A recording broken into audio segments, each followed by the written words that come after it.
जय हिंद दोस्तों, मैं नवीन शर्मा आप सभी का स्वागत करता हूं। आशा करता हूं आप सब एकदम अच्छे हैं, एकदम बेहतरीन हैं। एक बार सारे प्यारे दोस्त बताएंगे आप सब कैसे हैं। उम्मीद करेंगे अच्छे होंगे, शानदार, बढ़िया, ज़बरदस्त होंगे। और दोस्त, हम लोग पहुंच चुके हैं आपका प्रैक्टिस सेट नंबर 23 पर। इसके बाद में 2 प्रैक्टिस सेट आपके और होंगे, ठीक है। तो अच्छे से रिवीजन कर लेना सारी चीज़ों का। मैं इसके लिए आप लोगों को समझूंगा कि आप खुद इतने समझदार हैं कि आपको इसका इम्पोर्टेंस पता होगा और बड़े अच्छे से आप रिवाइज करके सारी चीज़ों को रखेंगे, ठीक है। तो चलने से पहले हम लोगों को बताना है प्रैक्टिस सेट नंबर 22 के 5 क्वेश्चंस। आंसर की उम्मीद वही 5 आउट ऑफ 5। बताएं जरा। प्रभा अत्रे का संबंध किस घराने से है? नाइफ किसकी कृति है?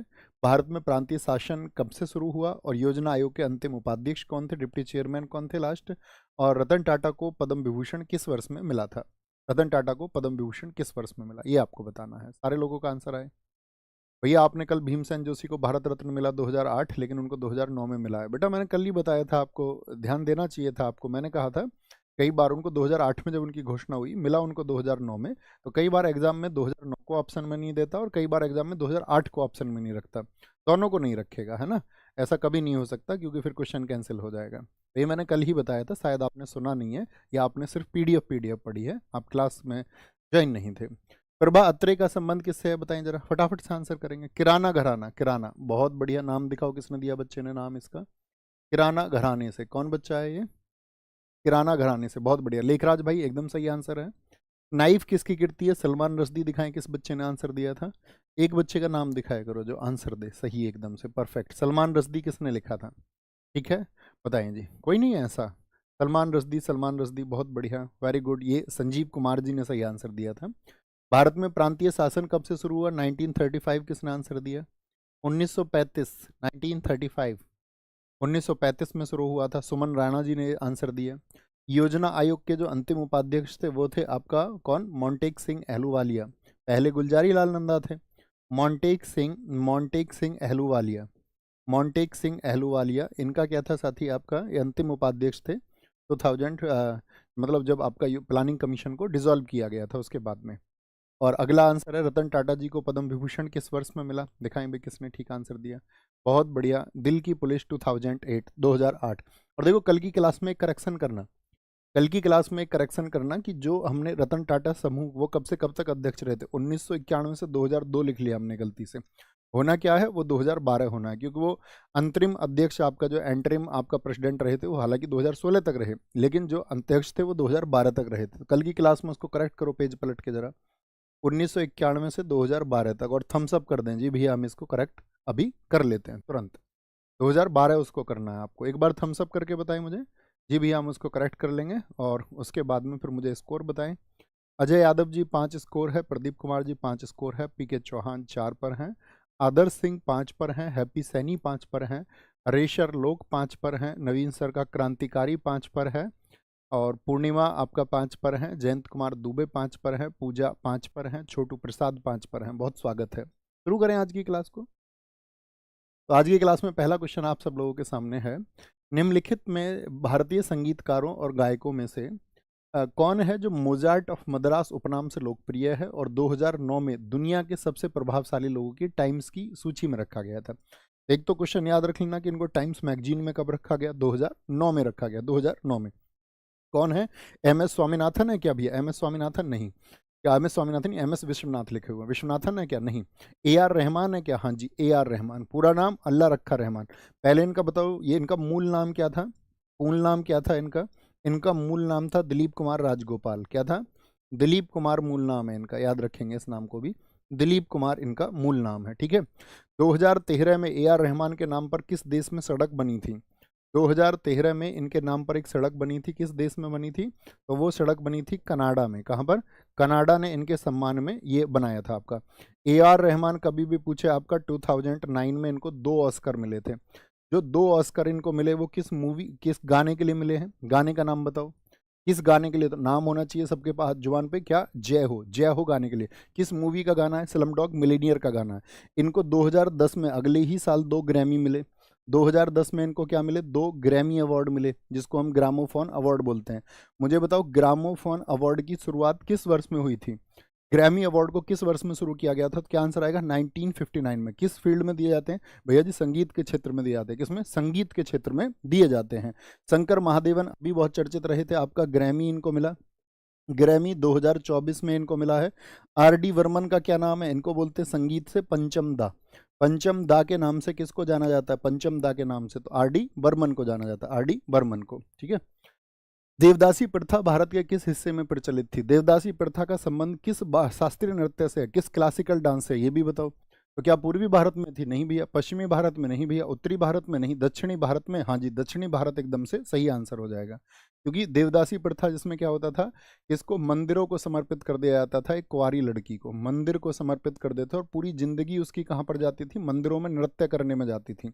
लेकिन इस देवदासी प्रथा पर अंत हो गया। आपका जो अंत हुआ था इसमें क्या बोलेंगे? एक तो ये बहुत अच्छा क्वेश्चन है। देवदासी प्रथा का जो अंत हुआ था, यानी इसको जब आपका अवैध घोषित कर दिया गया था 1988 में। कब? 1988 में इसको क्या अवैध घोषित कर दिया गया था, अनाउंस कर दिया गया था कि ये क्या है? अवैध है आपका। तो किस नृत्य से इसका संबंध है? शास्त्रीय नृत्य बताओ कौन सा है जो मंदिरों को समर्पित है? जो मंदिरों को समर्पित है उसका नाम सबको लेना है, तो भरतनाट्यम। अब मुझे बताओ भरतनाट्यम किस स्टेट का है? भरतनाट्यम किस स्टेट का है भैया जी? तमिलनाडु का है, तमिलनाडु का। सबसे इंपॉर्टेंट बात है, इसी देवदासी प्रथा से एक तो जो अंतिम देवदासी है उनका नाम क्या है? अंतिम देवदासी जो भरतनाट्यम से आर मुथु कन्नमल, क्या नाम है बोलो एक बार? आर मुथु कन्नमल, कई बार बताएं। एक इससे चर्चित नाम आता है, इसी समुदाय से जुड़ी हुई है M S Subbulakshmi. M S Subbulakshmi ji का रिवीजन कर चुके। एम एस सुब्बुलक्ष्मी क्या क्या क्वेश्चन पूछे जाते हैं सोचो जरा। एम एस सुब्बुलक्ष्मी बताओ इनको साथी आपका, एम एस सुब्बुलक्ष्मी को जो आपका साहित्य नाटक अकादमी मिला था वो कब मिला था? साहित्य नाटक अकादमी 1956। इनका यूएन में प्रदर्शन कब का है? यूएन में जो इन्होंने परफॉर्म किया था वो 10 साल के बाद में 1966 में। कब? 1966 में। ठीक है। इनका पद्म भूषण मैंने आपको बताया था, दिल्ली पुलिस ने पूछा पद्म भूषण कब? 1954 में, 1954 में। लेकिन पद्म विभूषण कब मिला था? 1975, ये भी दिल्ली पुलिस ने पूछा। एसएससी के सारे एग्जाम्स में पूछता। भारत रत्न इनको कब मिला था? तो भारत रत्न मिला था इनको 1998 में। क्या बोलोगे? और रमन मैगसेसे पुरस्कार इनको कब मिला था? 1974 में, 1974 में, 1974 में।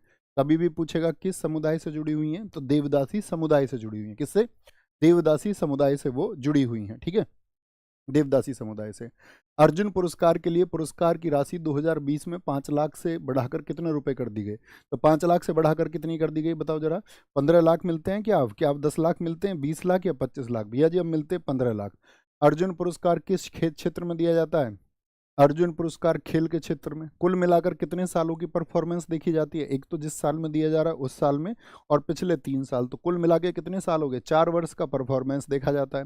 4 वर्ष का परफॉर्मेंस देखा जाता है।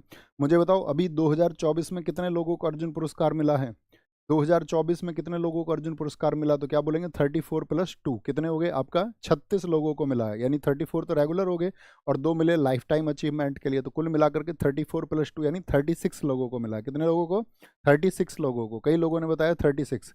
अब 34 वाले कौन कौन है वो हाथ उठा के बताओ, जो ये कहेंगे कि 34 को मिला है। 32 + 2 ऐसा भी कोई है क्या?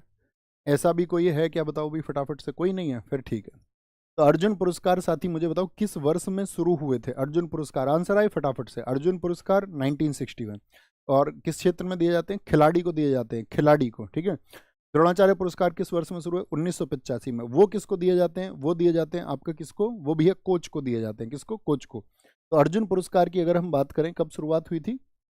अर्जुन पुरस्कार की शुरुआत कब हुई थी? अर्जुन अवार्ड शुरू हुए आपका 1961 में। किसमें? 1961 में। द्रोणाचार्य पुरस्कार किस वर्ष में शुरू हुए थे? ये किसको दिए जाते हैं? एक प्रशिक्षक को, कोच को दिए जाते हैं। किसको? ये भैया कोच को दिया जाता है और 1985 से दिया जाता है। इसमें भी 2 कैटेगरी हैं, उनमें कितना कितना पैसा दिया जाता है? जैसे रेगुलर है, नियमित। नियमित में कितना पैसा दिया जाता है? रेगुलर में आपका 10 लाख रुपए दिए जाते हैं, 10 लाख रुपए। और जो लाइफ टाइम के लिए, आजीवन के लिए कितने दिए जाते हैं? तो आजीवन के लिए जो दिया जाता है वो साथी 15 लाख रुपए दिए जाते हैं, 15 लाख रुपए। राजीव गांधी पुरस्कार किस वर्ष में शुरू हुए थे, जिनको अब हम वर्तमान में बोलते हैं मेजर ध्यानचंद खेल रत्न पुरस्कार?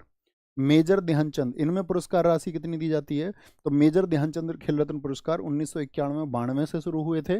पहले इनमें 7.5 लाख रुपए दिए जाते थे, लेकिन क्या किया 2020 में इनको भी बढ़ाया गया और ये कर दिए गए आपका सबसे ज्यादा 25 लाख रुपए। सबसे ज्यादा किसमें दिए जाते हैं? 25 लाख रुपए। मैंने आपको बताया था इसका जो नाम था मेजर ध्यानचंद खेल रत्न पुरस्कार, वो किस वर्ष से किया गया, तो आप कहेंगे वो किया गया भैया 2021 से। कब कब से किया गया है? 2021 से। लेकिन देखो यहाँ पे गलती मत कर देना, अगर सिर्फ ध्यानचंद नाम आ जाए, ध्यानचंद पुरस्कार, ध्यानचंद पुरस्कार मुझे बताओ फटाफट से कि भैया ध्यानचंद पुरस्कार कब शुरू हुए थे? 2002 में। और इसमें जो पुरस्कार राशि दी जाती है वो कितनी है? वो 10 लाख रुपए है। कितनी बोलेंगे? वो आपका 10 लाख रुपए है। कितनी है? 10 लाख रुपए है। ठीक है, कितनी दी जाती है? 10 लाख रुपए दी जाती है, हम सबको पता होना चाहिए। अर्जुन पुरस्कार आपके हो गए। अब यहाँ पे देखो मैंने एक आपके लिए स्क्रीनशॉट लगाया है, इसको देख लेना। इस बार के 2000, इसका फोटो ले लो एक बार, पढ़ के जाना जरूर। जो राष्ट्रीय खेल पुरस्कार 2024 में दिए गए, मेजर ध्यानचंद कितने लोगों को, यहाँ पर उन चारों के नाम लिखे गए हैं। देखो यहाँ पे जब कभी किसी वर्ष में अर्जुन पुरस्कार मिलेंगे तो हमेशा याद रख लेना, उसके लिए क्वेश्चन अब अगले साल तक जब तक ये नहीं दिए जाएंगे और आपका कोई भी एग्जाम होगा तो वहां पे खेल पूछ लेगा, अभय सिंह का संबंध किस खेल से है। जिनको अर्जुन पुरस्कार मिलता है उनका साथी खेल और खिलाड़ी आपको पता होना चाहिए। आप अक्सर नए खिलाड़ियों के नाम देखते होंगे ना, एग्जाम में आता है लिम्बा राम किस खिलाड़ी से संबंधित है। तो ये क्वेश्चन कहाँ से आते हैं? इनका ओरिजिन है कि जिनको साथी अर्जुन पुरस्कार रिसेंट में मिला हो, या जो ओलंपिक में पार्टिसिपेट करके आए थे देश में, या इंटरनेशनल लेवल की किसी भी प्रतियोगिता में पार्टिसिपेट करके आए थे, उनसे क्वेश्चन पूछा जाता है।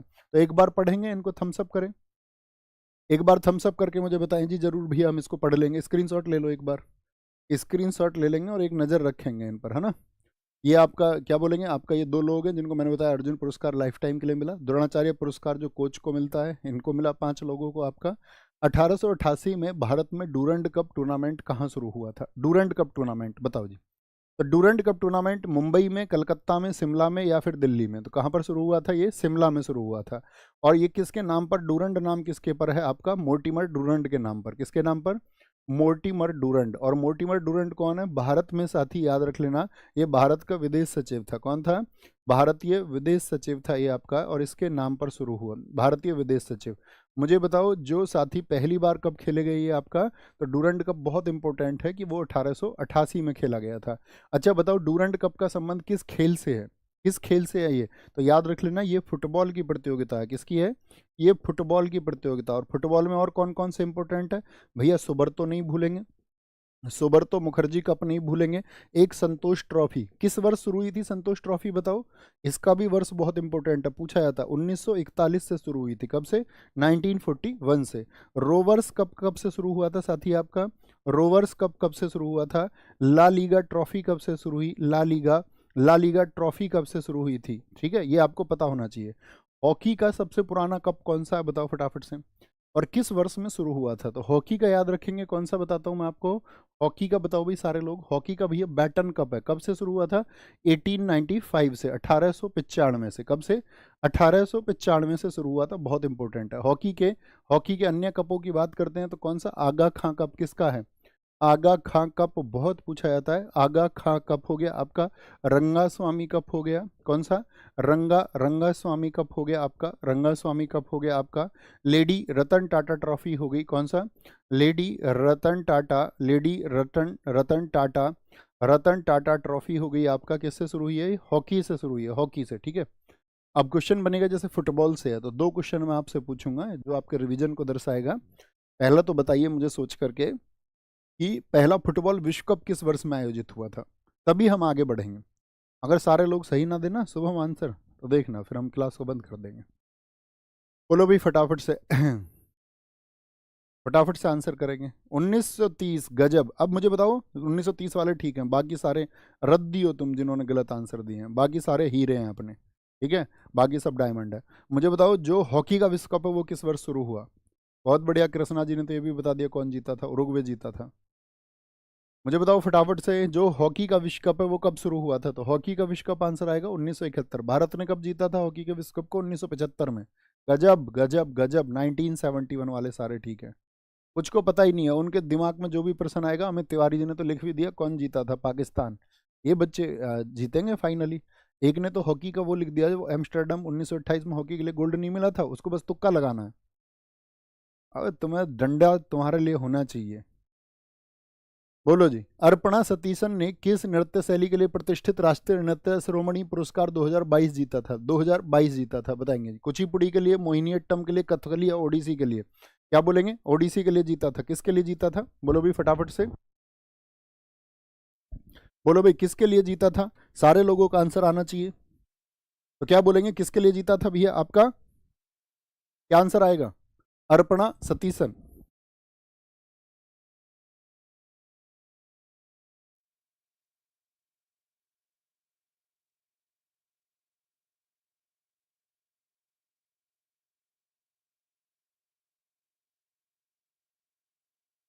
Hello hello hello hello hello hello hello hello hello hello hello hello, क्या मेरी आवाज आप लोग सुन पा रहे हैं, एक बार थम्स अप करके बताएं। एक बार सारे लोग थम्स अप करके बताएंगे क्या मेरी आवाज आप सुन पा रहे हैं या किसी प्रकार का डिस्कनेक्ट हुआ है, सारे लोग बताना। सुन पा रहे हैं नहीं, तो क्या बोलेंगे, अर्पणा सतीशन को किसके लिए मिला है साथी, आपका कुचिपुड़ी के लिए, किसके लिए, कुचिपुड़ी के लिए।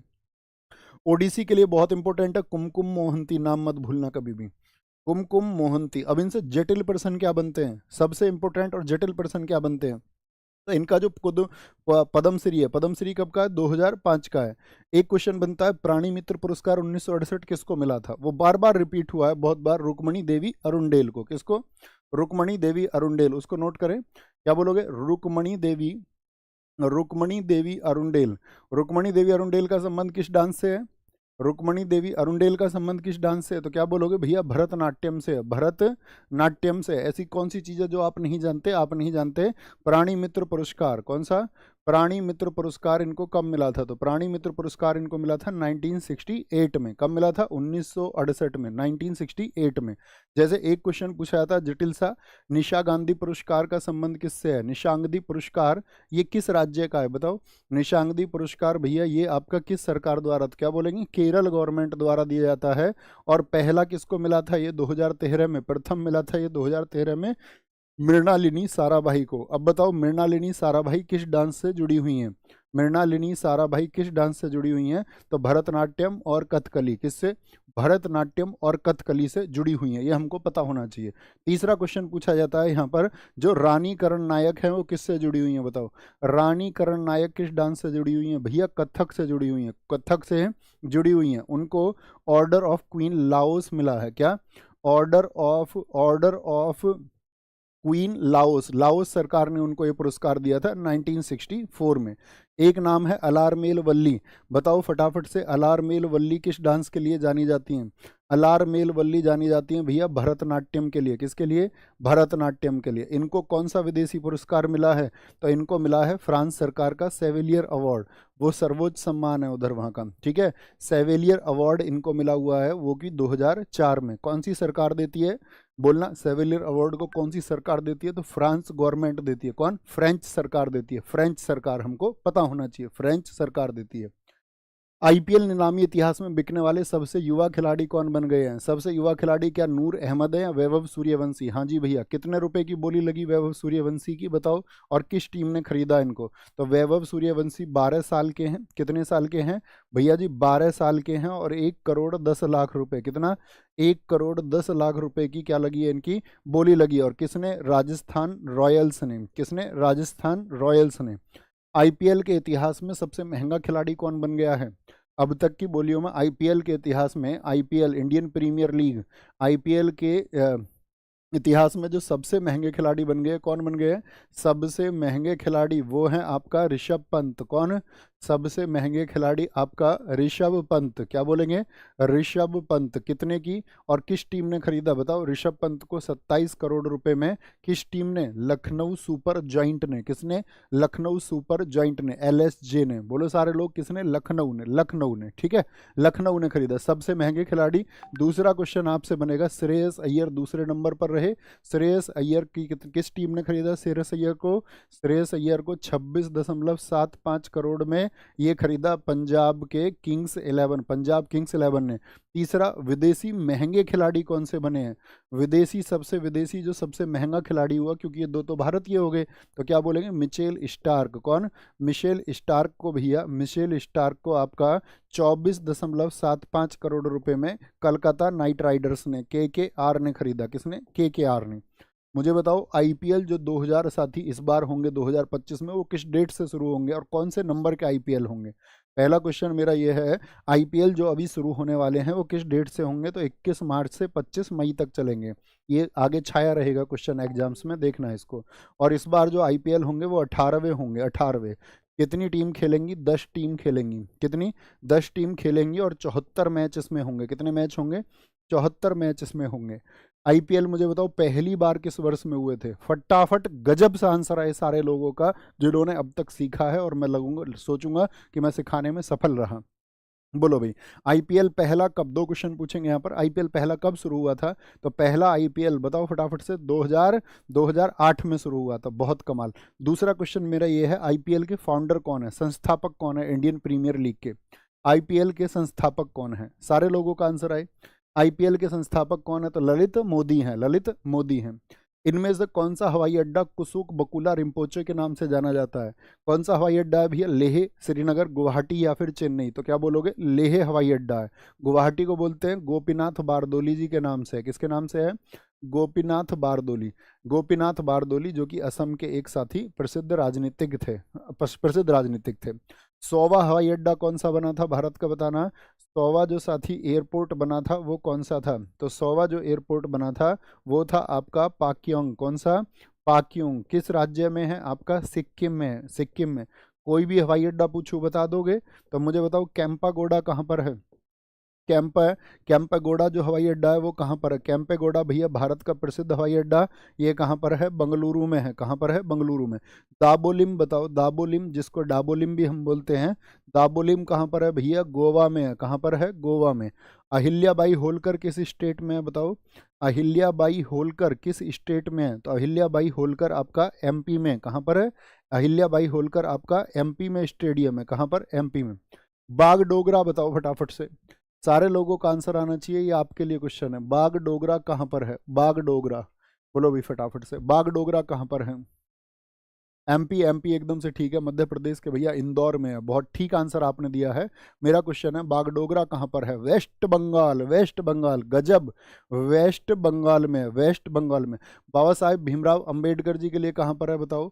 बाबा साहब भीमराव अंबेडकर जी के लिए कहाँ पर है? तो क्या बोलेंगे? ये है भैया आपका नागपुर, महाराष्ट्र में। बताओ सरदार जो भगत सिंह जी थे, शहीद भगत सिंह जी के लिए कहाँ पर एयरपोर्ट है? भगत सिंह जी के नाम पर जो एयरपोर्ट है वो कहाँ पर है? भगत सिंह जी के नाम पर। तो क्या बोलेंगे? भगत सिंह जी के नाम पर एयरपोर्ट है भैया आपका कहाँ पर? चंडीगढ़ में है हमारा, चंडीगढ़ में। भगत सिंह जी के नाम पर चंडीगढ़ में। दिल्ली में जो है वो कहाँ पर है बताओ? सुभाष चंद्र बोस जी। दिल्ली में जो है, कहाँ पर नहीं, दिल्ली में जो है उसका क्या नाम है? सुभाष चंद्र बोस जी के लिए है आपका कोलकाता में। कहाँ पर? कोलकाता में है। दिल्ली में किस नाम से है? इंदिरा गांधी। सबसे व्यस्त कौन सा? इंदिरा गांधी। सबसे व्यस्त कौन सा? वो इंदिरा गांधी। डोनी पोलो बहुत इंपॉर्टेंट है, जिसमें मतलब है सूर्य और चांद। डोनी और पोलो का अर्थ बताओ। डोनी पोलो का अर्थ तो छोड़िए, बताओ डोनी पोलो एयरपोर्ट है कहाँ पर? आंसर आना चाहिए। डोनी पोलो एयरपोर्ट कहाँ पर है?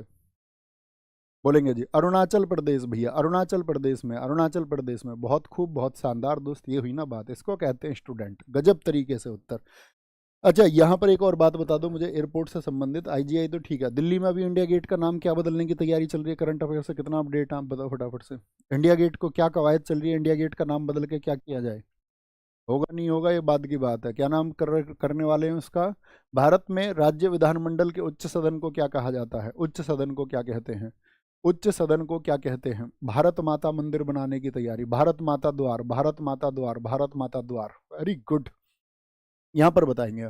तो राज्य विधानमंडल के उच्च सदन को देखो, अगर हम संसद की बात करते हैं, जब हम संसद की बात करते हैं तो संसद में क्या होता है आपका?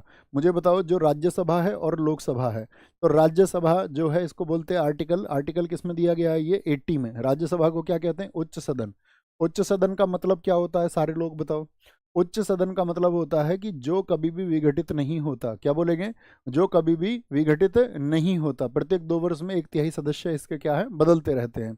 और तो इसके सदस्यों का जो कार्यकाल है वो तो होता है, लेकिन सदन का कार्यकाल नहीं होता। सदस्य का कार्यकाल कितना होता है? सदस्य का होगा 6 वर्ष। उच्च सदन में हमेशा क्या होगा?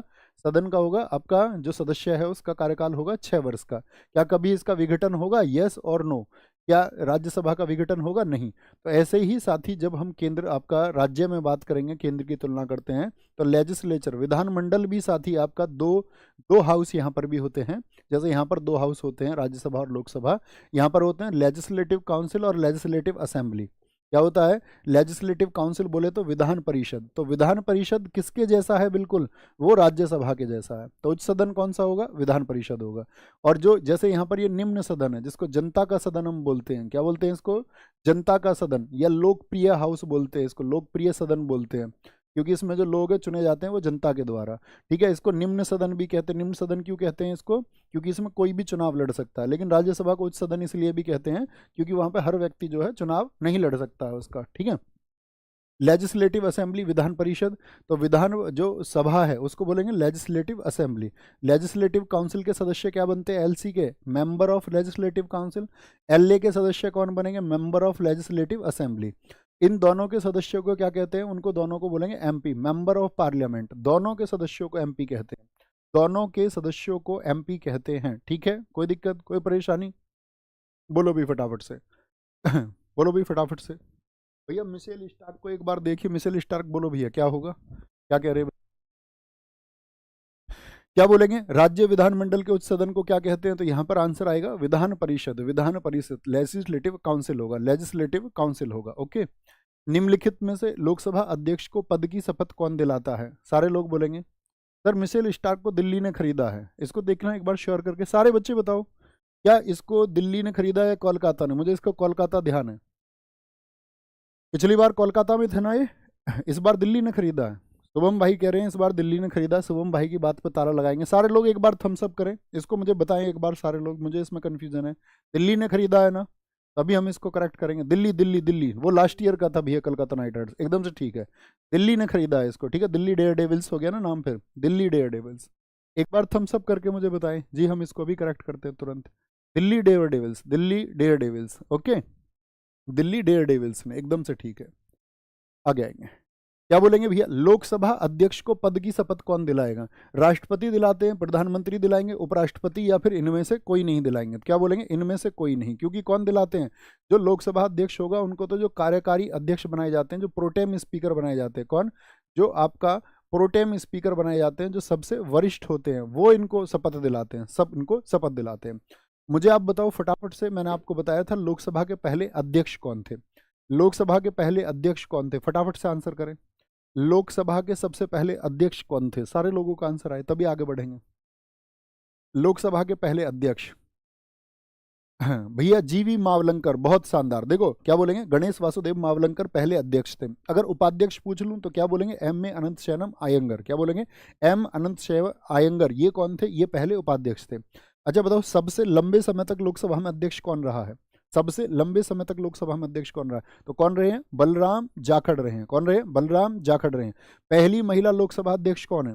पहली महिला लोकसभा अध्यक्ष कौन है? बताओ भाई। तो मीरा कुमार हैं। क्या बोलोगे? मीरा कुमार हैं। अब तक कितनी महिला हैं जो लोकसभा की अध्यक्ष रह चुकी हैं? अब तक कितनी महिला हैं जो लोकसभा की अध्यक्ष रह गई हैं? बोलो भी फटाफट से, बोलो भी, सारे दोस्त बोलेंगे, सारे लोगों का आंसर होना चाहिए। Very good very good very good very good very good भैया। 11.75 करोड़ होगा। हाँ उसको करेक्ट कर लो दोस्त, मुझे पिछली बार का डेटा याद है तो मुझे उस क्लास की वजह से याद है। ठीक है ना, या जो मैंने उसको सर्च किया तो वो गलत डेटा मैंने पढ़ा उसका, फिर वो होता है कई बार। 11.75 करोड़, उसको आप करेक्ट कर लेंगे, राशि भी और टीम भी, दिल्ली डेयर डेविल्स। उसके लिए रियली सॉरी बोलो भाई, दो रह चुकी हैं भैया। दूसरी महिला कौन है? फिर मीरा कुमार हो गई एक, तो दूसरी महिला कौन है? सुमित्रा। विकास कुमार जी ने पूरा आंसर ठीक तरीके से दिया है, मीरा और सुमित्रा। बहुत बढ़िया जी, तो इनमें से कोई नहीं। अच्छा मुझे बताओ, जो साथी, अगर मैं बात करूं, इनको जो वेतन मिलेगा, लोकसभा के जो साथी आपका अध्यक्ष होते हैं, इनको जो वेतन मिलता है वो वाइस प्रेसिडेंट के समान मिलता है। किसके? वाइस प्रेसिडेंट के समान मिलता है, याद रख लेना। भारत के राष्ट्रपति का मासिक वेतन कितना है? भारत के राष्ट्रपति को कितनी सैलरी मिलती है? क्या बोलोगे? उनको वेतन मिलता है भैया 5 लाख रुपए। क्या बोलोगे? 5 लाख रुपए वेतन मिलता है। अच्छा पीएम का वेतन बताना कितना होता है? प्रधानमंत्री का 1,66,000 रुपए। ठीक है, A166। राज्यपाल का वेतन बताओ, हमारे देश में जो राज्यपाल है उसका वेतन कितना होता है? तो राज्यपाल का होता है 3.5 लाख रुपए। कितना? 3.5 लाख रुपए होता है। अच्छा मुझे वाइस प्रेसिडेंट का वेतन बताना, उपराष्ट्रपति का कितना होता है? उपराष्ट्रपति का, उसका वेतन होता है 4 लाख रुपए। कितना? 4 लाख रुपए होता है। अब जब राज्यपाल की बात आएगी तो इसके बाद में सुप्रीम कोर्ट के जो चीफ जस्टिस होते हैं उनको कितना मिलता है, उनको 2,80,000। लेकिन ये तो कौन है, चीफ जस्टिस तो एक ही होते हैं, जो बाकी के 33 हैं यानी कि जो अदर जस्टिस हैं उनको कितना मिलेगा, उनको 2,50,000 रुपये। और जितना सुप्रीम कोर्ट के अदर जस्टिस को मिलता है इतना हाई कोर्ट के चीफ जस्टिस को मिलता है, यानी हाई कोर्ट के मुख्य न्यायाधीश को वेतन मिलेगा 2,50,000। अच्छा मुझे बताओ, जब हाई कोर्ट के मुख्य न्यायाधीश को ही आपका 2,50,000, तो हाई कोर्ट के जो अदर जज हैं, अदर जज को कितना मिलेगा, अन्य न्यायाधीशों को, तो उनको मिलता है 2,25,000 रुपये। ये वो राशि हैं जो अक्सर पूछी जाती हैं, अक्सर पूछे भाई। हाई कोर्ट मैंने बताया, हाई कोर्ट के अन्य न्यायाधीश 2.25 लाख रुपए, मुख्य न्यायाधीश 2.5। जितना मुख्य न्यायाधीश को हाई कोर्ट को मिलेगा इतना सुप्रीम कोर्ट के अन्य न्यायाधीश को मिलेगा, और जितना सुप्रीम कोर्ट के अन्य न्यायाधीश को मिलेगा उतना हाई कोर्ट के मुख्य न्यायाधीश को मिलेगा। लेकिन इसमें कौन फिर अव्वल हो गए, आपका सुप्रीम कोर्ट के चीफ जस्टिस। उनकी राशि कितनी है, 2,80,000 रुपये। ठीक है, कोई दिक्कत, कोई परेशानी? आगे आएंगे भैया। तो आईपीएल के इतिहास का मिसल नहीं है, अब आईपीएल के इतिहास का थोड़ी ना, अब तो क्या बोलेंगे आपका बहुत बढ़िया जी, बहुत बढ़िया। अच्छा भैया सर विदेशी खिलाड़ी सबसे महंगा, नहीं विदेशी खिलाड़ी की बात ही नहीं कर रहे हम, ऋषभ पंत विदेशी खिलाड़ी थोड़ी है भाई। मद्रास अब चेन्नई में इंडियन होम रूल लीग की शुरुआत निम्नलिखित में से किस वर्ष में हुई थी, ये बताना है आपको। लेकिन सर सबसे महंगे खिलाड़ी के लिए ठीक था सर, जो सबसे महंगे खिलाड़ी के लिए ठीक था, लेकिन सबसे पहले महंगे खिलाड़ी नहीं, सबसे महंगे महंगे खिलाड़ी के लिए ठीक है। देखो मैं फिर से आपको रिपीट कर देता हूँ, अगर आपको इस बात में कन्फ्यूजन है तो मैं फिर से रिपीट करता हूँ। यहाँ पे लिखा हुआ है कि सबसे महंगे खिलाड़ी भारत के, ये किसकी बात है, अब तक के या भारत के या पूरे इतिहास के, ये किसकी बात कर रहे हैं हम, इतिहास की बात कर रहे हैं। तो सबसे महंगे खिलाड़ी इतिहास में कौन है, वो ऋषभ पंत है, कितने, 27 करोड़ पे। और अगर दूसरी बात करें श्रेयस अय्यर। लेकिन विदेशी महंगे की बात करें तो विदेशी महंगे तो ठीक है, जब 24.75, अगर मैं कह रहा हूँ कलकत्ता नाइट राइडर्स, जैसे मैंने ये डेटा लिखा है यहाँ पे, कलकत्ता नाइट राइडर्स, तो ये पिछली बार के लिए खरीदे गए, तो वो विदेशी महंगे अब तक के इतिहास में तो यही हैं। लेकिन जो हम इसको करेक्ट कर रहे हैं वो करेक्ट कर रहे हैं कि अगर आप ये सोचें कि जो आईपीएल इस बार 2025 के लिए जो बोली लगी हैं, 2025 के लिए जो बोली लगी हैं, उसमें Mitchell Starc Calcutta night Riders के ना होकर उनको दिल्ली डेयर डेविल्स ने खरीदा है, कितने में, 11.75 करोड़। वो मतलब फैक्ट अलग है, हम उसकी बात कर रहे हैं कि आप इस बात को कंफ्यूज ना हो, उसको आप करेक्ट करके ये लिख लेना। अगर आपको ये लगे ना कि भाई अगर मिशेल स्टार्क हम इस बार की बात करें तो दिल्ली डेयर डेविल्स लिख लेना उसको, वो इस बार में, इस बार के लिए वो मैंने बोला। लेकिन जब हम पिछली बार की बात करेंगे विदेशी महंगा, तो वो मिशेल स्टार्क रहेंगे अब तक के इतिहास में। बात क्लियर है ना, दोनों चीजें क्लियर, दोनों में कॉन्ट्राडिक्शन नहीं होना चाहिए। मैं कह रहा हूँ दिल्ली डेयर डेविल्स आपको इसलिए कर लेना, अगर इस बार की बोली की बात करें तो इस बार दिल्ली डेयर डेविल्स ने खरीदा उसको, ओके। लेकिन जब हम अब तक सबसे महंगे तो वही है ना, उतनी बात हमने की थी वहां पर। मद्रास अब चेन्नई में इंडियन होम रूल लीग की शुरुआत निम्नलिखित में से किस वर्ष में हुई थी, इंडियन होम रूल लीग की शुरुआत बताओ भाई, इंडियन होम रूल लीग की शुरुआत। बहुत बढ़िया जी, 1916, 1916, 1916, बहुत गजब जी। सितंबर 1916 में किसने शुरू की थी ये आपका इंडियन होम रूल, आपका 1916 में किसने, बताओ भाई, एनी बेसेंट ने, किसने, एनी बेसेंट। एनी बेसेंट किस देश की थी, सारे क्वेश्चन जान जाऊंगा। एनी बेसेंट जी का आप ये बताओ, इन्होंने बनाया था एक सेंट्रल हिंदू कॉलेज, जो बाद में बनारस हिंदू यूनिवर्सिटी बना था, इन्होंने बनाया था CHC, सेंट्रल हिंदू कॉलेज। ये किस वर्ष में बनाया था, बताओ फटाफट से। इन्होंने सेंट्रल हिंदू कॉलेज किस वर्ष में बनाया था, जिसको बाद में क्या बोलेंगे, सेंट्रल हिंदू कॉलेज, जो बाद में किसके प्रयासों की वजह से, मदन मोहन मालवीय की वजह से 1915 में पंडित मदन मोहन मालवीय के प्रयासों से BHU बन गया था। तो ये CHC किस वर्ष में बना था, 1898 में बना था। इसका वर्ष बहुत इंपॉर्टेंट है, 1898। जितने साथियों ने लिखा, जैसे हमारे दोस्त हैं इसमें से, भाई शुभम तुम दिखाते नहीं यार अच्छे बच्चों को, तुम खराब बच्चों को मार्क करके दिखाते हो जिन्हें पढ़ना नहीं होता। राम भाई बहुत गजब, बहुत शानदार। क्या बोलेंगे, सितंबर 1916, सितंबर। अच्छा एक बना था साथी आपका अप्रैल 1916 में, अप्रैल 1916 में, अप्रैल 1916 में कहाँ पर बना था, पुणे में होम रूल लीग बना था, पुणे में। वो किसने बनाया था, बाल गंगाधर तिलक जी ने बनाया था, किसने, बाल गंगाधर तिलक जी ने बनाया था। अच्छा Indian home rule league of America किसने बनाया था, ये आप सबसे क्वेश्चन है। Indian home rule league of America, Indian Indian home rule league of America. Home rule league बने क्यों थे, होम रूल लीग बने किस बात के लिए थे बताओ भैया, स्वराज्य पाने के लिए, डोमिनियन स्टेटस पाने के लिए, डोमिनियन स्टेटस पाने के लिए। तो ये बनाया था आपका किसने, लाला लाजपत राय जी ने, किसने, लाला लाजपत राय जी ने बनाया था आपका। होम रूल लीग किस आंदोलन के दौरान बने थे, तो याद रख लेना ये बने थे आपका प्रथम विश्व युद्ध के दौरान, क्योंकि प्रथम विश्व युद्ध चला है 1914 से 1918, 1914 से 1918। निम्नलिखित में से किस ब्राह्मण ने अपना पारंपरिक व्यवसाय त्याग दिया और कर्नाटक में सफलतापूर्वक एक साम्राज्य की स्थापना की? कौन थे वो? गुर्जर प्रतिहार हरिश्चंद्र थे क्या? पुष्यमित्र शुंग, आपका क्या बोलोगे, शुंग वंश से हो गए। ये कर्ण वंश के हो गए वासुदेव। गुर्जर प्रतिहार वंश के हो गए राजा। ये है कदम्ब मयूर शर्मन। कौन? कदम्ब मयूर शर्मन। और भारत पर याद रख लेना, राज करने वाला ये पहला देसी साम्राज्य था। भारत का पहला पहला देसी साम्राज्य था ये। क्या बोलेंगे? पहला देसी साम्राज्य था जिसने भारत पर, पहला देसी राज्य कदम साम्राज्य। और इसके संस्थापक कौन है आपका, वो लिखे ही हुए हैं। किस भारतीय राज्य में आपको फांगपुई या द ब्लू माउंटेन मिलेगा? फांगपुई या द ब्लू माउंटेन मिलेगा, बताओ भाई। मिजोरम में, हिमाचल प्रदेश में, मध्य प्रदेश में, या फिर असम में? भैया मिजोरम में मिलेगा। देखो द ब्लू माउंटेन, इसके लिए दो चीजें होती हैं, एक तो the Phawngpui the blue mountain, ठीक है, द ब्लू। लेकिन सिर्फ बोल दे आपसे, यहां पर बोल दे, क्या बोलेंगे, अगर हम भारत की बात करते हैं दोस्त, अगर हम सिर्फ भारत की बात करें तो यहां पर आपको क्या, नीलगिरी कहां पर मिलता है, किस घाट पर? पूर्वी घाट की पश्चिमी घाट? तो नीलगिरी को भी क्या बोलते हैं हम, उसको भी ब्लू माउंटेन कहा जाता है, ठीक है, उसको भी ब्लू माउंटेन कहा जाता है। तो द ब्लू माउंटेन कौन हो जाएगा आपका? फांगपुई। और ब्लू माउंटेन पूछे तो नीलगिरी। ये कहां पर मिलेगा? वेस्टर्न घाट पर मिलेगा, पश्चिमी घाट पर, कभी भी कंफ्यूज नहीं होना। तो नीलगिरी कहां पर बोलेंगे आपका, ये कहां पर है? मिजोरम में। कुछ पहाड़ियां बताओ, जैसे मिरी पहाड़ियां कहां पर है? मिरी पहाड़ियां कहां पर हैं? तो क्या बोलेंगे? अरुणाचल में है। कहां पर है? मिरी पहाड़ियां आपका अरुणाचल में है। डालमा पहाड़ियां कहां पर हैं? डालमा पहाड़ियां कहां पर हैं साथी? आपका झारखंड में है। कहां पर? झारखंड में। मुझे बताओ कोल्ली मलाई, मलाई नाम से जितनी भी पहाड़ी सब कहां पर? कोल्ली मलाई। ज्यादातर मलाई नाम की पहाड़ियां कहां पर हैं? वो तमिलनाडु में, रूट होता है इसका, ठीक है। अन्य भी हो सकती हैं। तमिलनाडु में। सेवराई की पहाड़ियां, सेवराई की पहाड़ियां आपका कहां पर हैं? तमिलनाडु में। कहां पर हैं? सेवराई की पहाड़ियां तमिलनाडु में। बटेश्वर पहाड़ियां कहां पर हैं? बटेश्वर पहाड़ियां आपको बतानी है सारे लोगों को। चिन पहाड़ी कहां पर है? चिन आपका मणिपुर में है, चिन मणिपुर में है। घोसी पहाड़ियां कहां पर हैं? ठीक है, घोसी पहाड़ियां कहां पर है? वो महेंद्रगढ़ में है। कहां पर? महेंद्रगढ़ अर्थात हरियाणा में स्थित है। कहां पर है? हरियाणा में। बटेश्वर की पहाड़ियां बताओ सारे लोग। बटेश्वर किसी ने नहीं बताई? बटेश्वर की पहाड़ी बिहार में किसने बताई थी, उसको ढूंढ के बताओ मुझे, बच्चे को। बटेश्वर की पहाड़ियां ऊपर, नीचे नहीं, अब तो बहुत सारे लिख देंगे।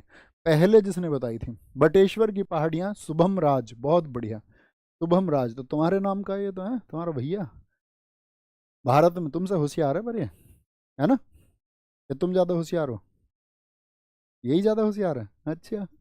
भारत में देख लो सरेंडर कैसे किया उसने, इसको बोलते एटिकेट, शिष्टाचार। होशियार हो कभी तुम उसको ऐसे ही समझ रहे हो।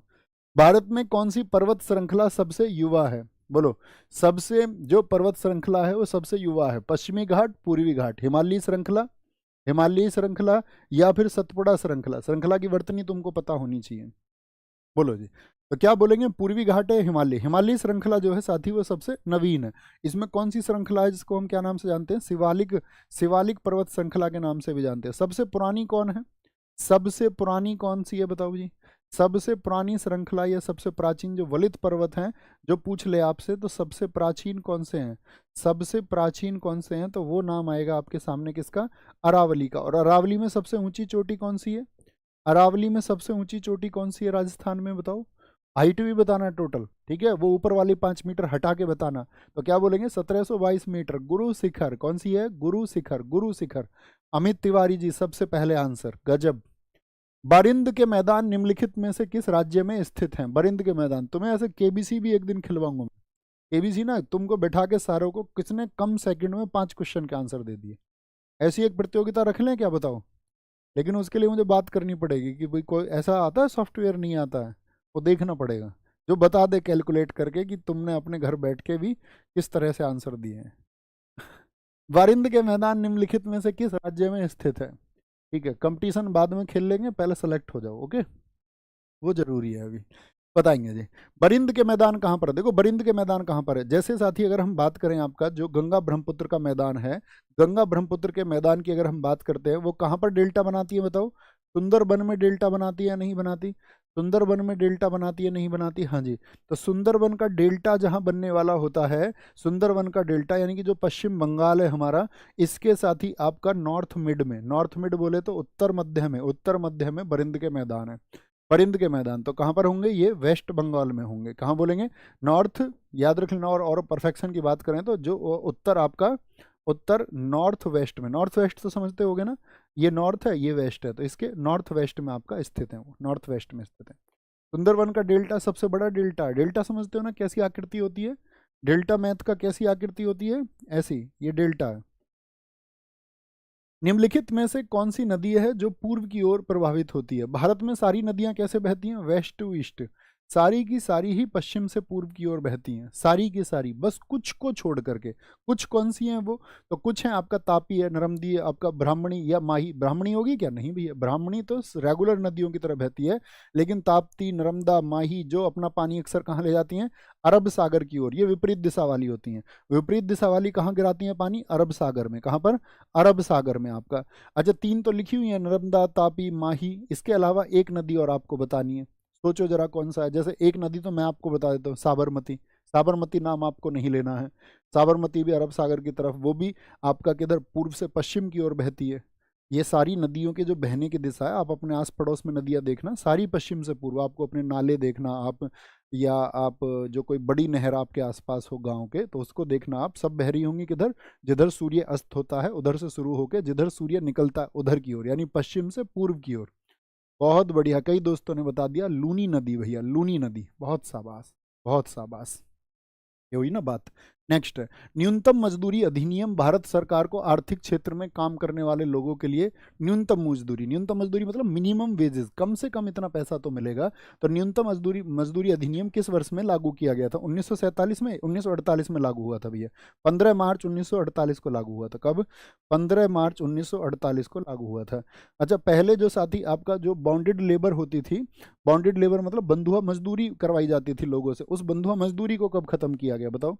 बंधुआ मजदूरी उन्मूलन अधिनियम कब आया था? ये भी बहुत इंपॉर्टेंट है। बंधुआ मजदूरी को खत्म करने के लिए, बॉन्डेड लेबर को खत्म करने के लिए जो उन्मूलन अधिनियम आया इसका, ये किस वर्ष में आया था?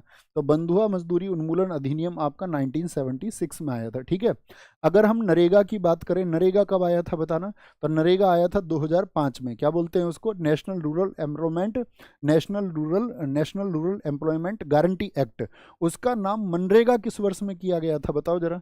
नरेगा का नाम बदल के मनरेगा, महात्मा गांधी के नाम पर, महात्मा गांधी नेशनल एम्प्लॉयमेंट, क्या बोलेंगे? NREGA, national national national rural employment, sorry, Mahatma Gandhi national rural employment guarantee act, मनरेगा किस नाम में किया गया था? 2009 में। कितने दिन के रोजगार की गारंटी दी जाती है मनरेगा में? कितने दिन के रोजगार की गारंटी मनरेगा में दी जाती है? फटाफट से बताएंगे, सारे लोगों का आंसर आए तभी आगे बढ़ेंगे। 100 दिन। अरे तुम यार कमाल हो, तुम कमाल हो। क्या कमाल? कमाल पेपर में पता चलेगा क्या कमाल करके आओगे। जिस दिन कमाल करके आओ, जिस दिन सिलेक्शन हो जाओ, मैसेज एक ही आना चाहिए, मुलाकात अंतिम होगी, क्या टारगेट, सम्मान समारोह। तो भैया मैंने कर दिखाया। ठीक है, एक वो दिन होगा मैं और तुम, बस उस दिन का इंतजार मुझे रहेगा जब तुम आके हाथ मिलाओगे, अपना रिजल्ट बताओगे सारे बहन भाई। ठीक है, सारे के सारे। भारत में राष्ट्रीय जनसंख्या आयोग की स्थापना कब की गई थी? 11 मई 2000 को, 18 जुलाई 2004 को, तो क्या बोलेंगे? 11 मई 2000 को की गई थी। कौन राष्ट्रीय जनसंख्या आयोग के अध्यक्ष कौन होते हैं? नेशनल पॉपुलेशन कमीशन के साथ ही, जिसको एनपीसी हम बोलते हैं, इसके अध्यक्ष हमेशा पीएम होंगे। कौन होंगे इसके? पीएम होंगे। पहली राष्ट्रीय जनसंख्या नीति कब आई थी? पहली राष्ट्रीय जनसंख्या नीति बताओ भाई, पहली राष्ट्रीय जनसंख्या नीति कब आई थी? जनसंख्या वाली क्लास देख ली या नहीं देखी बताओ? अभी मैंने कहा था यूट्यूब पे, मैंने आपको सेंसस 2011 करा रखा है कंप्लीट पूरे इतिहास के साथ में। कर ली क्लास? किस किस ने? थम्स अप कर दो। कई दिन पहले मैंने आपसे कहा था भैया 10-10, 5-5 मिनट करके कर लो, क्योंकि सेंसस से इंपॉर्टेंट क्वेश्चन कई बार बनने के चांस होते हैं करने के। जिसने नहीं करी, ऐसा नहीं है कि जबरन करनी है, मत करो, कोई दिक्कत नहीं, फिर तुम्हारी मर्जी है। जो कर चुके हैं वो बताएं। पहली जो साथी नेशनल पॉपुलेशन पॉलिसी जो आई, जिसको बोलते हैं फर्स्ट एनपीपी, पहली एनपीपी कब आई थी? ये मैंने वहाँ पे क्वेश्चन पूछा इसीलिए मुझे याद है, मैंने उसमें होमवर्क का क्वेश्चन ये पूछा था 1975। मुझे बताओ जो जनसंख्या दिवस है वो किस दिन मनाया जाता है? जो जनसंख्या दिवस है साथी, पॉपुलेशन डे, किस दिन मनाया जाता है? जनसंख्या दिवस मनाया जाता है आपका 11 जुलाई को। क्या बोलोगे? 11 जुलाई को। और शुरू कब हुई थी जनसंख्या, ये कब से मनाना शुरू हुआ था? 1989 से। अच्छा, 2011 में जनगणना हुई, 2021 वाली हो चुकी है अभी या नहीं? अभी नहीं हुई है कोरोना की वजह से। जो 2011 में हुई थी, ये कौन सी जनगणना थी? ये आपका कौन सी जनगणना थी ये बताना है आपको। तो मैं कहूँगा आज़ाद भारत की तो 7वीं थी, आज़ाद भारत की पहली कब हुई थी? तो आज़ाद भारत की पहली हुई थी 1951 में। तो उस हिसाब से देखोगे आज़ाद भारत की कौन सी है? 2011 7वीं। कुल मिला के कौन सी थी आपको बताना है। कुल मिला के बहुत सारे दोस्तों ने बताया 15वीं 15वीं 15वीं, बहुत खूब। अच्छा मुझे बताओ जो साथी आपका क्या क्वेश्चन पूछ सकते हैं इसमें हम? आज़ादी के समय से जरूर तुलना करना। एक तो एक बात याद रख लेना, वर्तमान में 2011 जनगणना के जो आंकड़े हैं जिसमें प्रमुख आंकड़े हैं जनसंख्या, साक्षरता, लिंगानुपात, ठीक है। एक तो साक्षरता हो गया, एक लिंगानुपात हो गया आपका, और एक इसमें इंपॉर्टेंट डेटा बनता है आपका किसका? साक्षरता हो गया। हाँ ये इंपॉर्टेंट है, साक्षरता, लिंगानुपात और जनसंख्या। इसको आज़ाद भारत से तुलना जरूर करना 1951 से, कि उस समय पे क्या था। आजकल बड़े अच्छे क्वेश्चन बनते हैं, ठीक है, बहुत अच्छे क्वेश्चन बन जाते हैं। नेक्स्ट, हाइग्रोमीटर का उपयोग निम्न में से किसके मापन में होता है? इसमें बहुत बार हमको कंफ्यूजन होता है हाइग्रोमीटर और हाइड्रोमीटर में। देखो हाइग्रोमीटर तो होता है रिलेटिव ह्यूमिडिटी के लिए, आपेक्षिक आर्द्रता के लिए। लेकिन अगर मैं पूछूं द्रवों का आपेक्षिक घनत्व कौन नापता है? द्रवों का आपेक्षिक घनत्व यानी रिलेटिव डेंसिटी अगर मैं पूछ लूं, क्या पूछ लूं? रिलेटिव डेंसिटी, इसको बोलते हैं आरडी। वो तो आरजी है, ये आरडी है। इसमें बहुत बार बच्चे गलत आंसर कर देते हैं, अगर दोनों ऑप्शन में आ जाए कंफ्यूजन हो जाता है। हाइड्रोमीटर, ठीक है, द्रवों का, यानी कि द्रव, द्रव से याद रख लेना। हाइड्रो, हाइड्रो का मतलब क्या होता है? जल को बोलते हैं, तो जल एक द्रव है, ऐसे याद रख लेना। द्रवों का आपेक्षिक घनत्व हाइड्रोमीटर, और साथ ही आपका क्या पूछेंगे? आपेक्षिक आर्द्रता, वो हाइग्रोमीटर से नपती है, ठीक है। ऊष्मीय विकिरण को किससे नापा जाता है? जो हीट रेडिएशन होता है, ऊष्मीय विकिरण को किसमें नापा जाता है बताओ? ऊष्मीय विकिरण को बोलोमीटर से। किससे? बोलोमीटर से। एक क्वेश्चन आता है, जो ऊंचे तापक्रम होते हैं उनको किससे नापते हैं? जो बहुत ऊंचे टेम्परेचर होते हैं, हाई टेम्परेचर को किससे नापा जाता है? बताना शुभम, कौन बताता है? ऊंचे टेम्परेचर को किससे मापा जाता है? समुद्र तल से ऊंचाई कभी नापनी हो, समुद्र तल से ऊंचाई, height from the sea level, तो ये किससे नापी जाती है साथी? आपका इसको नापते हैं हिप्सोमीटर से। किससे? हिप्सोमीटर से इसको नापते हैं, ठीक है। किसी विलयन में लवणता किससे नापी जाती है? विलयन में लवणता, यानी कि आपका सैलिनिटी इन ए सॉल्यूशन, ये किससे नापी जाएगी? सैलिनिटी इन ए सॉल्यूशन, ये सैलिनोमीटर से। सैलिनिटी के लिए सैलिनोमीटर होता है, सैलिनोमीटर होता है। मुझे बताओ, आपका किसी वस्तु का हमको साथी अपवर्तनांक नापना है, तो अपवर्तनांक किससे नापेंगे? जो साथी हमारा अपवर्तनांक है वो किससे नापेंगे बताओ? रिफ्रैक्टिव इंडेक्स अगर हमको नापना अपवर्तनांक, तो हम बोलेंगे किससे नापते हैं? रिफ्रैक्टोमीटर से। रिफ्रैक्शन कितना हुआ है, ठीक है, अपवर्तन कितना हुआ है, तो अपवर्तनांक यानी कि रिफ्रैक्ट नाम से जुड़ा हुआ रिफ्रैक्टोमीटर से। गाड़ी कितना चल चुकी है, इसको किससे नापेंगे? गाड़ी द्वारा तय की गई दूरी को किससे नापा जाता है बताओ भाई? बहुत बढ़िया, बहुत बढ़िया। कई दोस्तों ने बताया था ऊंचे टेम्परेचर के लिए पायरोमीटर होता है। बहुत शाबाश, वेरी गुड, मुझे गर्व है तुम्हारे ऊपर दोस्त, बहुत शानदार। पायरोमीटर, पायरोमीटर, बहुत शानदार। अच्छा यहाँ पे क्या क्वेश्चन मैं आपसे बोल रहा था? गाड़ी द्वारा चली गई दूरी ऑडोमीटर से। किससे? ऑडोमीटर से नापी जाती है, ऑडोमीटर से नापी जाती है, ठीक है। अच्छा वायु दाब को किससे नापेंगे बताना जरा? वायु दाब को किससे नापेंगे? एटमॉस्फेरिक प्रेशर जो होता है हमारा, वायु दाब, वायु दाब को किससे नापा जाता है? नहीं, दाब को नापते हैं यार पास्कल से। तो पास्कल तो यूनिट है, मैं आपसे इंस्ट्रूमेंट पूछ रहा हूँ, इंस्ट्रूमेंट। बैरोमीटर, बैरोमीटर, श्रीकांत भाई बहुत गजब, बैरोमीटर। आगे आए भाई, बैरोमीटर। यहाँ यार मैं कुछ बताने वाला था आपको अभी, मैं भूल गया, अभी मेरे दिमाग में आया था, आपको वो मुझे बताना था। चलो आएगा जब बताएंगे। मानव शरीर में बाल, नाखून और त्वचा की ऊपरी परत बनाने वाला प्रमुख पदार्थ कौन सा है बताओ? देखो यहाँ पे एक चीज याद रख लेना, एक पूछा जाता है रक्त में प्रोटीन कौन कौन से पाए जाते हैं? रक्त में प्रोटीन, ठीक है। बाल नाखून की बात बाद में करेंगे। रक्त में प्रोटीन, एक तो एल्ब्यूमिन मिलता है और ग्लोबिन मिलता है। कौन सा मिलता है? एल्ब्यूमिन मिलता है, एल्ब्यूमिन मिलता है। और दूसरा कौन सा मिलता है आपका? वो मिलता है ग्लोबुलिन। क्या? ग्लोबुलिन मिलता है, ग्लोबुलिन मिलता है, ग्लोबुलिन, ठीक है। अब बात करते हैं मानव शरीर में बाल, नाखून और त्वचा की ऊपरी परत, क्या बोलेंगे आपका? कैरोटीन। क्या बोलेंगे? कैरोटीन मिलता है। क्या मिलता है आपका? कैरोटीन मिलता है। बहुत बढ़िया जी, बहुत शानदार, कैरोटीन मिलता है। ये आपके लिए होमवर्क है। अल्फा कैराटीन प्रोटीन किस में मौजूद होता है? अल्फा कैराटीन प्रोटीन किस में मौजूद होता है? ये आपके लिए होमवर्क है, जरूर आंसर करना, गजब तरीके से आंसर करना। इसके बाद में साथी हमारी अगर बात करेंगे, आज हम किस पे पहुंच गए थे? प्रैक्टिस सेट नंबर कौन सा था भाई बताना? हमारा आज का 23 था ना? आज का हमारा 23 था। इसके बाद में दो और होने हैं, तो दो हमारे कब हो जाएंगे बताओ जी? दो हमारे कब होंगे? दो कर लेते हैं हम आपका, अभी एक बार आप रिवाइज कर लो। और दो कर लेंगे हम आपका कब? फ्राइडे हो जाएगा कल, कल फ्राइडे है ना? ठीक है, thank you, bye bye bye bye bye bye. ठीक है जी, 23 क्या बता रहे हैं आपका? 23 क्या? 23, अच्छा 23 है ना आज, हाँ 23 सेट हमारे हो चुके हैं। रिवाइज करते रहे अच्छे से, 2 सेट होंगे और 2 सेट हम आपको कराएंगे कब, मंडे में और ट्यूसडे में कराएंगे, ठीक है, मंडे और ट्यूसडे में 2 सेट जो है वो मंडे ट्यूसडे में करेंगे। अभी आपके पास में फ्राइडे होगा, एक बार रिवाइज कर लेना, सैटरडे होगा और संडे होगा, ठीक है, इतने चीज़ों का रिवीजन कर लो। थम्स अप करके बताओ मुझे, कोई दिक्कत तो नहीं, मंडे ट्यूसडे में करने में कोई परेशानी तो नहीं है ना, आराम से करते हैं। बोलो भी फटाफट से। अरे दोस्त करा चुके हैं हरिओम भाई, मैम कराएंगी उसको, कोई दिक्कत तो नहीं। Okay okay okay. शायरी आज याद नहीं है, मंडे को सुनाएंगे। थैंक यू, नमस्ते, मिलते हैं साथ ही आपका सोमवार को। Thank you.